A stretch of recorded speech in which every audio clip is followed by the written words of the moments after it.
calcula que hay 145.000 personas que viven sin tener un bar cerca. Ocurre sobre todo en los municipios de menos habitantes. Los que sobreviven lo hacen sin apenas rentabilidad y eso ha llevado al diputado de Teruel Existe a proponer ayudas para sus propietarios. La iniciativa ha tenido tanto éxito que hoy nadie duda de que saldrá adelante. Ofrecen mucho más que un café o una cerveza.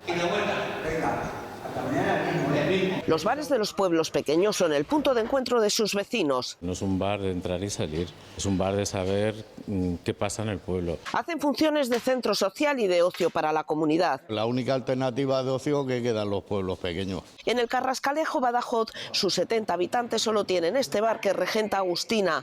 Desde las 9 hasta las 11 de la noche o hasta que se va la gente.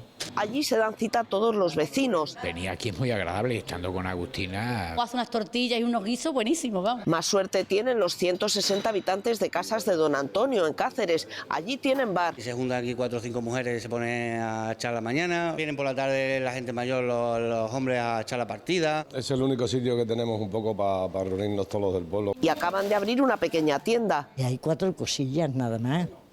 No tiene carne, no tiene pescado, no tiene fruta, no tiene verduras. Son negocios con escasa rentabilidad económica, pero mucha rentabilidad social. Que venga por el pan que te encargué ayer. No ha llegado todavía, dame tu teléfono. Muchas personas que mayores, sobre todo hombres, que les gustan echar la partida. Pero ya de 80 para arriba todos. La propuesta de Teruel Existe pide que bares y comercios de los pueblos con menos de 200 habitantes se incluyan en la Ley de Economía Social y puedan beneficiarse de incentivos y ayudas fiscales. Hombre, nos vendría bien porque te da para ir pagando y poco más. Nos vendría bien a nosotros y al pueblo, porque el pueblo no tiene nada más que esto. Que son pequeñitos los pueblos, pero que tengan un poco de vida, ¿no? En Hombrados, Guadalajara, para fijar población hace un par de años el ayuntamiento concedió el bar y una vivienda a una familia rumana con 4 hijos. Un puesto de trabajar en este bar, me está ofreciendo la casa. La España vaciada, olvidada, salió por primera vez a las calles de Madrid en 2019 ante la necesidad de luchar contra la despoblación del medio rural. La ley que ahora se tramita cuenta con el respaldo mayoritario de la Cámara y busca reconocer la labor social que realizan los bares de los pueblos pequeños. Tomás Guitarte, diputado de Teruel Existe, enhorabuena por esa iniciativa. Bueno, pues gracias. No es más que reflejar de la forma de actuar que tenemos muchas veces desde Teruel Existe, que es fijarnos también en las cositas pequeñas porque son muy importantes, ¿no? Los bares han puesto de acuerdo a PP, a PSOE, a Vox, a Unidas Podemos. Nadie duda de lo importantes que son ese tipo de locales, sobre todo en los municipios más pequeñitos, 200 habitantes. Sí, porque realmente, bueno, si quien lo haya experimentado sabrá por modo propio que son no solo el bar, sino que son el centro de actividad de todo el pueblo, donde se concentran, donde se reúnen los vecinos. Es mucho más allá que un bar. Y por eso queríamos poner nosotros ese énfasis, primero en reconocerles esa labor social que realizan, una labor social mucho más allá de la rentabilidad económica de la inversión, sino que lo que prioriza es la relación social, y luego obviamente ayudarles a que con determinadas aportaciones que tiene la economía social puedan hacer más viables el propio negocio, que también ha de funcionar como negocio. Pero esa doble visión, la de reconocerles su actividad social y por otro lado ayudarles a que sea rentable, creemos que es imprescindible en estos pequeños municipios. Nosotros hablamos de menos de 200 habitantes porque obviamente allí el bar no se monta como un simple negocio, ¿no? Es muchísimo más cosas. Bueno, pues déjame decir que estamos en el Bar Manolo, junto al Congreso de los Diputados. Aquí la gente viene a tomarse un café, una caña, pero también a encontrarse, a charlar, y eso en Madrid. En un pequeño municipio, la función de estos locales va muchísimo más allá. Sí, es muchísimo más. Es casi, yo creo que unos a otros se cuidan a través del bar, ¿no? Si alguien falta, pues fulanito no ha venido esta tarde a jugar la partida de Guiñote, ¿qué le pasará? Y porque hay que reconocer que en estas poblaciones hay mucha gente envejecida, con una población muy envejecida, y la mayoría de las veces requieren no solo ya ese café, sino el contacto social para evitar la soledad, para sentirse, digamos, socializados. Y luego una un aspecto que no sé si hemos sido muy conscientes, pero es un elemento que, al ser el único en el pueblo, incorpora gente de todas, es transversal a efectos de las edades, ¿no? De todas las generaciones. Ahí conviven niños con mayores, abuelos con nietos, personas adultas, y realmente yo creo que es donde se forma incluso la personalidad del propio pueblo, ¿no? Ahí donde se discute, se habla de lo divino y de lo humano, se arregla el mundo o se estropea, pero todo en el bar, y ese control, esa solidaridad humana que a veces se desprende, es un valor importantísimo de los bares. Lo de menos casi es la cerveza o el café. Lo real es tener un espacio donde te reúnes, donde ves a tus convecinos, donde formas sociedad, ¿no? En las veces un poco del corazón del pueblo. ¿Qué va a suponer para estos locales que estén incluidos en la Ley de Economía Social? Bueno, pues lo que hacemos es una modificación, un proyecto de ley muy simple, que es incorporar en la definición de economía social también estas actividades, de forma que puedan acogerse a los distintos beneficios que tiene la economía social, que pueden ir, pues, por ejemplo, desde un tratamiento fiscal específico que es mejor que el ordinario, hasta ayudas en las cotizaciones a la seguridad social, es decir, ayudarles a llevar esa carga fiscal y financiera, y también, en lo posible, eliminar tramas burocráticas para que sea más llevadero el abrir un negocio de este tipo.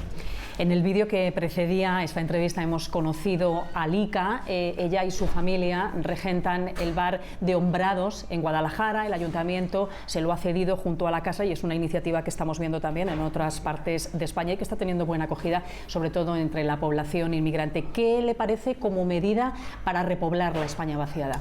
Sí, no, me parece muy interesante. De hecho, muchos ayuntamientos hacen esa función. Esto lo que nos pone en evidencia, que también hemos demostrado y también hemos intentado influir, es la necesidad, por ejemplo, de vivienda como complemento a estas actividades, de que haya viviendas, también un parque de vivienda en alquiler en los pueblos, porque muchas de las actividades de repoblación que se darían se ven impedidas porque no hay vivienda a la que acceder. Muchos municipios, muchos ayuntamientos sacan a concurso, ofertan el bar acompañado de vivienda. Cuando no va acompañado de esa vivienda, es muchísimo más difícil el coger a alguien que esté interesado en explotarlo. Hace ya 4 años, ¿no?, de esa gran manifestación que recorrió las calles del centro de Madrid y metió en la agenda política la España vaciada. Es un tema del que hablamos recurrentemente, pero a la hora de la verdad, ¿qué se ha logrado y qué queda pendiente en la lucha contra la despoblación? Bueno, pues se ha logrado un primer paso que era importantísimo, que era la asunción del problema como tal, reconocimiento, y eso se ha dado por el conjunto de la ciudadanía y también de todas las fuerzas políticas, y ahora lo que hace falta es efectivamente tomar medidas que sean realmente trascendentes. Entonces, por ejemplo, nosotros decimos, están bien parte de las cosas que se están haciendo, están bien ese plan de 130 medidas con 10.000 millones, pero faltan cosas estructurales. Por ejemplo, cuestiones como las que habíamos pactado con el gobierno, que era el proceso de desconcentración de la administración y de las empresas públicas hacia territorios con más necesidades. Por ejemplo, ahora que se ha determinado que España tiene un problema de reindustrialización estratégica, porque confío que todo llegaría de fuera y hemos visto que las cadenas logísticas mundiales se pueden romper, pues esa reindustrialización estratégica ahora hemos de hacer el esfuerzo de ubicarla en los territorios de la España vaciada, de forma que solventemos dos problemas, el propio de la reindustrialización y el propio de esos desequilibrios territoriales, que podemos corregir ubicando bien esta reindustrialización. Igual que hemos de aprovechar ahora todos los fondos europeos que nos llegan, 140.000 millones, que son casi lo mismo que ha recibido España desde que se incorporó a la Unión Europea como fondos de cohesión. No podemos desaprovecharlos. O sea, tenemos instrumentos, por eso decimos que es el momento, porque hay una conciencia social y política sobre el problema y la necesidad de acometerlo, y luego porque hay medios, están los medios económicos para hacerlo. Entonces sería imperdonable que no saliésemos de esta crisis sin solventar o haber sentado las bases, pero bases firmes para solventar este problema. Y que el problema del despoblamiento continúa siendo un hecho, por mucho que, como decíamos, esté en la agenda política ya desde hace unos cuantos años. Tomás Guitarte sigue viviendo en su pueblo, en Cutanda. Sí. ¿Cuántos habitantes tiene? Pues lo que es el núcleo de Cutanda son 50 habitantes, pertenecemos a un municipio más amplio que se llama Calamocha. Calamocha tiene 4.500 o por ahí, pero específicamente la vida en el núcleo y la vida en el bar de ese núcleo tienen bar, en su pueblo tienen bar. Es exactamente la que estamos describiendo. Es un bar pequeñito que tiene que sobrevivir en los meses de invierno con 50 personas y es parte parte de lo que nos dio la idea de trabajar por estos establecimientos, porque vemos día a día la labor social que realizan. Los bares, las tiendas, la venta ambulante es imprescindible para estos pueblos. Pues ojalá que esta iniciativa que llega al Congreso, que nace en el Congreso con tanto consenso, sirva para reabrir los bares de muchos municipios que están cerrados. ¿Hay alguna estimación de cuántos municipios de menos de 200 habitantes no tienen bar? Pues nosotros calculamos que había unos 140.000 españoles que viven en núcleos que no tienen bar, ¿no? Luego ya los que tienen y son muy pequeñitos, eso no lo hemos hecho, pero 140.000 que no tienen ese servicio. Socialmente nos estamos dando cuenta de la trascendencia de estos establecimientos como lugar de cohesión social, y luego también el ejemplo que se ha dado apoyando por todo el arco parlamentario mayoritariamente, sin discrepancias ideológicas entre izquierda y derecha, en un contexto de tanta confrontación, también es un ejemplo de cómo hay cosas que sí que nos pueden unir y que merece la pena apostar por ellas, ¿no? Aunque sean pequeñitas, el esfuerzo y la significación que tiene es muy importante. Y en tiempos de pre-campaña electoral, por no decir ya de campaña, tiene más mérito todavía. Tomás Guitarte, diputado de Teruel Existe, muchas gracias por haber acompañado este fin de semana el programa Parlamento. Pues muchas gracias a vosotros y por estar en este bar tan interesante. Nuestro pequeño homenaje a los bares de los pequeños municipios. Es cierto. Gracias. Gracias a vosotros.